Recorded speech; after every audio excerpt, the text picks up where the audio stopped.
मेरा नाम टीनिया है और मेरी जिंदगी बाहर से देखने में एक परफेक्ट व्लॉग जैसी लगती है, पर इस परफेक्शन के पीछे एक बहुत बड़ा डर छुपा है।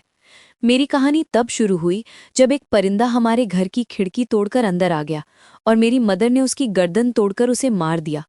मुझे उस परिंदे पर तरस आया, पर जब मैंने देखा कि वो मरा नहीं है तो मैंने उसकी तकलीफ खत्म करने के लिए उसे मार दिया।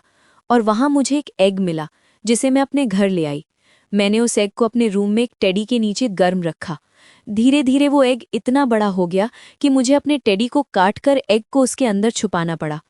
मेरी मदर मुझ पर जिम्नास्टिक्स में परफेक्ट होने का बहुत प्रेशर डालती हैं, जबकि सच तो ये है कि मुझे इस स्पोर्ट में कोई इंटरेस्ट ही नहीं है।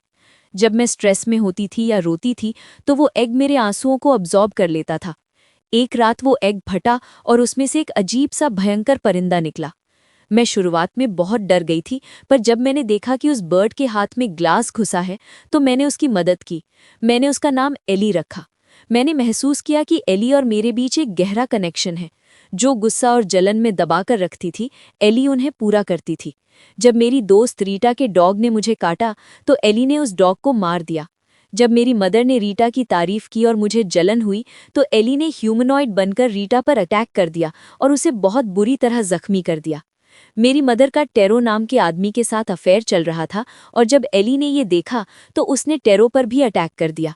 एली का रूप अब बिल्कुल मेरे जैसा होता जा रहा था।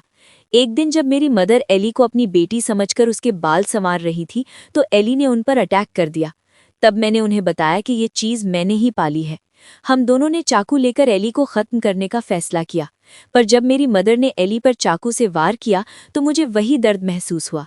जब वो दोबारा उसे मारने गई तो मैं एली को बचाने के लिए बीच में आ गई और वो चाकू मुझे लग गया। मेरी मौत हो गई, पर मेरा खून एली के मुंह में गिरने से वो पूरी तरह एक इंसान बन गई। मेरी मदर ने जब देखा तो एली अब उनकी वही परफेक्ट बेटी बन चुकी थी जिसका वो हमेशा से ख्वाब देखती थी। एली बनना मेरे दबाए हुए गुस्से का एक आईना है।